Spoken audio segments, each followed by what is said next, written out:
Bonsoir à tous, très heureux de vous retrouver sur RTI2. Bienvenue dans le journal, voici les titres. Le gros plan de la rédaction est porté ce soir sur Fabrice Ngo. Ce restaurateur a appris le métier durant 9 bonnes années. Son restaurant, situé dans la commune de Cocody, offre des mets africains et européens. Son portrait dans ce journal.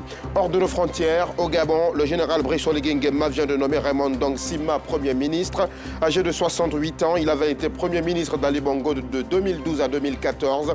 Mais il s'était éloigné du pouvoir qu'il accusait régulièrement de mauvaise gouvernance jusqu'à se présenter contre le chef de l'État au présidentiel de 2016-2023. Le natif de la province du Wellington, berceau de l'ethnie Fang, majoritaire au Gabon, entend proposer un gouvernement au président de transition d'ici 3 à 4 jours. Voilà pour le sommaire. Vous suivez le 19h30 et vous faites toujours bien. C'était la panique dans la tour d'Olympe située à Cocody Centre, non loin du siège du PDCI-RDA. Un incendie, comme vous pouvez le voir, s'est déclaré au 7e étage et s'est propagé au 8e à 17h30 aujourd'hui. Interpellés, la police et les sapeurs-pompiers se sont rendus sur les lieux pour circonscrire les flammes. Le témoignage d'Assitan Diarra et Farida Sissé, certainement avant la fin de ce journal. Nous en arrivons à présent à la rubrique de ce jeudi.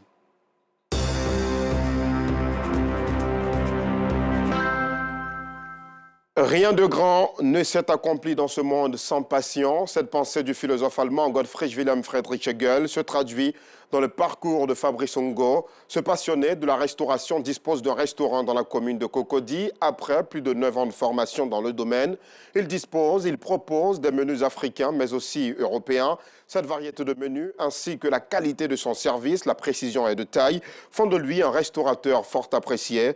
Aujourd'hui, il dispose d'une clientèle satisfaite. Justin Kouassi, Anicette Conan, Ziet Traoré et Seydou Ouattara. Cocody Danga, dans cette cuisine située au sein de son restaurant, Fabrice Ngo, la trentaine révolue, fait montre de son talent de restaurateur.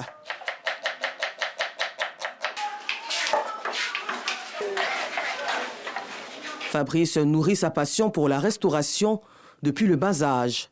Après plusieurs années d'apprentissage, il est parvenu à réaliser son rêve. Aujourd'hui, ce métier n'a plus de secret pour lui. J'ai été à Yamoussoukro avec un monsieur, on a travaillé ensemble, il faisait des panini, j'ai fait 9 ans avec lui, mais le plus important, il m'a enseigné le travail et non l'argent, parce que quand le travail est bien fait, l'argent vient seul. Voilà, donc c'est depuis ce jour que j'ai eu l'amour de la cuisine. C'est mon métier que j'ai choisi, j'aime mon métier, donc je suis avec lui. Ici, Fabrice propose un menu diversifié, des plats africains, mais aussi européens. Essayons de faire ce qui est un peu mix, avec un peu de tout, comme par exemple APF sauté, que je le fais. Je fais aussi du placali, je fais sauce graine par moment. Je fais aussi du spaghetti, du poisson braisé, du poulet braisé et du riz curry au vermicelle. On ouvre aussi une liste, là c'est uniquement sur commande. Cette variété de mets est fortement appréciée par sa clientèle.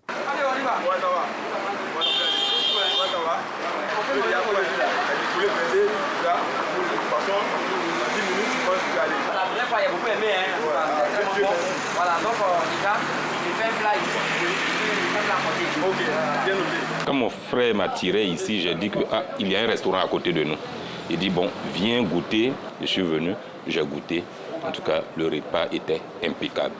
Et depuis ce jour, je viens ici chaque midi manger. Même quand j'ai cours, je dois reprendre l'après-midi. Je préfère prendre un taxi 500, venir ici, manger et puis me retourner.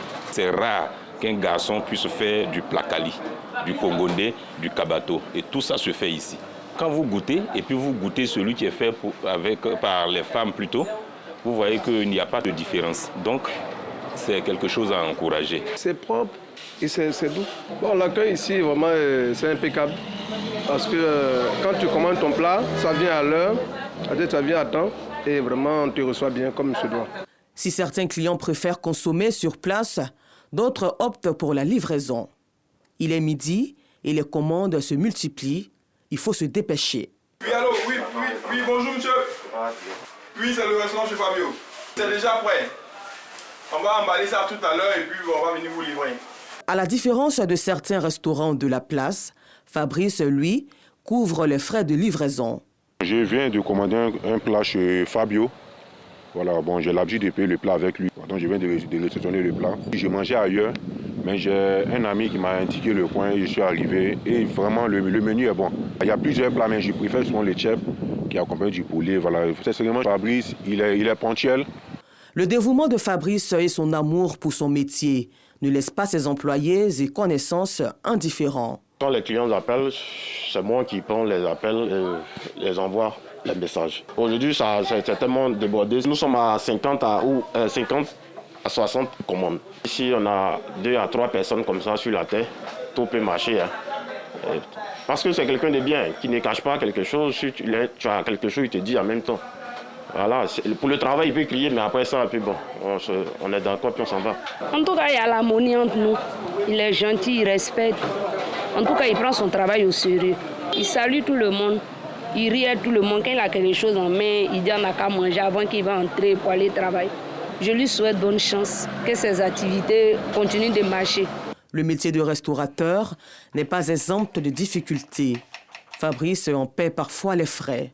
Vu qu'on a les mecs moyens, c'est difficile même à acquérir le matériel pour pouvoir travailler comme il se doit. Et à part un mois de cela, le coin même a été incendié. Quand le coin a été incendié, j'ai tout perdu, vraiment. Et j'étais abattu, je ne savais même pas où mettre la tête. J'ai bataillé dur avec l'aide des amis, des clients, même des frères et sœurs, par la prière aussi, par les moyens financiers qui m'ont aidé. Tout au long de cette aventure, Fabrice a bénéficié du soutien de son épouse. Aujourd'hui, elle se réjouit de l'avoir à ses côtés. Je viens l'aider de pas qu'il emploie plus de personnel, par défaut de moyens. Je suis fière de mon mari, parce que c'est un homme bâton, un homme qui croit en ce qu'il fait. Mais ces difficultés sont loin de ralentir Fabrice dans son élan. Père de 2 enfants, il nourrit des ambitions plus grandes. Devenir un leader de la restauration ivoirienne reste sa priorité. En premier lieu, c'est de toujours avoir la grâce de Dieu et puis avoir une base. Comme je dis, sans base, sans fondement, il n'y a pas de progrès. Et puis, espérer pouvoir avoir un resto chez Fabio dans chaque commune d'Abidjan. Et aussi avoir un système de livraison aussi efficace. À côté d'un restaurant, se passe des choses comme des transactions d'argent. Parce que le client achète, nous aussi on dépense. Donc aussi créer aussi un système de mobile money aussi au sein du restaurant pour que le client qui arrive n'ait pas de difficulté à consommer, n'ait pas peur à consommer, même s'il y a des imprévus dans la consommation. Tout comme Fabrice Ngo, plusieurs jeunes sont passionnés de restauration. Bénéficier d'un accompagnement afin de réaliser leurs rêves et leurs souhaits. Et tout naturellement, nous souhaitons à notre très cher ami Fabrice Ngo beaucoup de courage et de succès dans son entreprise. Dans un tout autre chapitre, la ministre de l'Éducation nationale et de l'alphabétisation, Marietou Koné, a donné le ton de l'année scolaire 2023-2024 au lycée Mami Oufoué-Fête de Benjerville ce matin. Entre autres mesures annoncées, le retour de la dictée classique aux primaires et au collège, les visites inopinées aux enseignants pour évaluer leur travail. Le calendrier des vacances scolaires s'établit comme suit. Les congés de Toussaint partent du 31 octobre 2024 au 7 novembre 2024 inclus. Noël et du Nouvel An du 20 décembre au 7 janvier 2024. Pâques du 27 mars au 7 avril 2024 et les grandes vacances du 12 juillet au 8 septembre 2024. Le monde célèbre ce 7 septembre la journée des lymphomes, une pathologie méconnue bien qu'il s'agisse d'une forme de cancer dont la fréquence augmente le plus. Comment se contracte-t-il? Comment affecte-t-il les personnes qui en souffrent? La réponse dans ce sujet proposé par Maïssa Kogueï et Abdoulaziz Guira. Ce 7 septembre est célébrée la journée mondiale des lymphomes, des types de cancers de plus en plus répandus mais méconnus. Non, je ne connais pas le lymphome. Est-ce que vous avez entendu parler de ça? Non, jamais. Je n'ai jamais entendu parler du lymphome.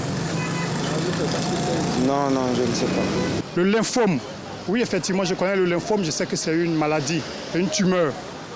Et c'est tout ce que je sais. Les lymphomes se caractérisent par l'apparition d'une ou de plusieurs tumeurs localisées au niveau des organes lymphatiques, comme des ganglions lymphatiques, la moelle osseuse, la rate ou encore le thymus, en raison d'une prolifération excessive de lymphocytes B ou de lymphocytes T.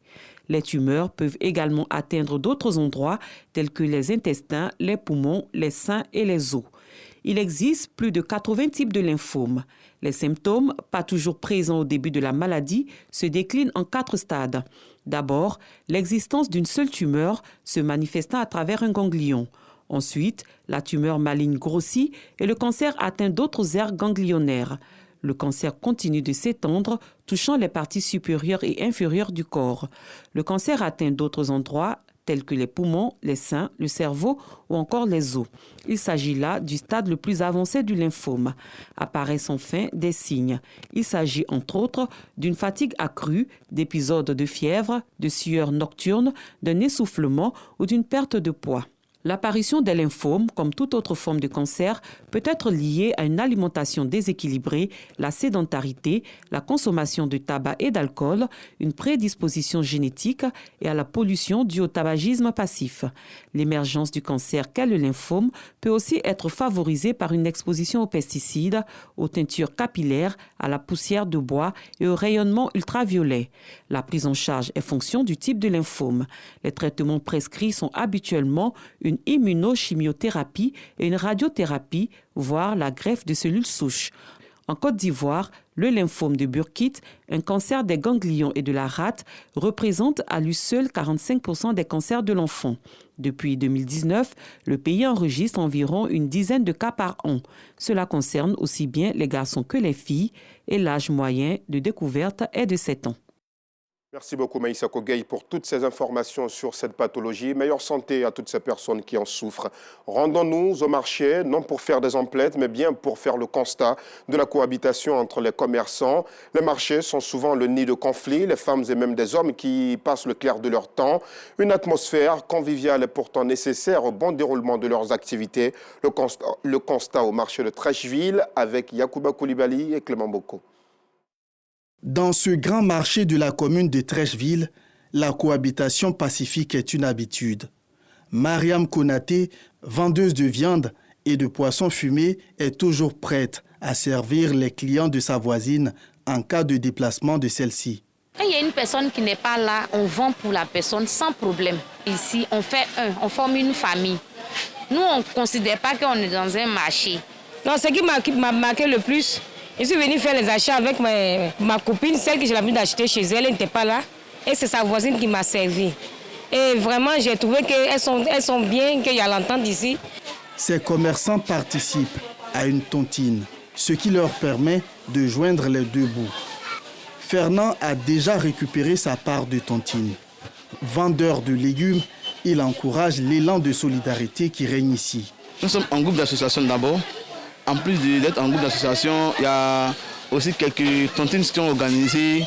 Lorsque chacun ou bien chacune en a besoin, il peut rapidement s'en procurer avec celle qui est censée garder la caisse. On peut dire qu'on a une famille. Pour Monique Niamke, le bon voisinage garantit la confiance. Le voisinage au marché ici, si mon alignement, on s'entend très bien.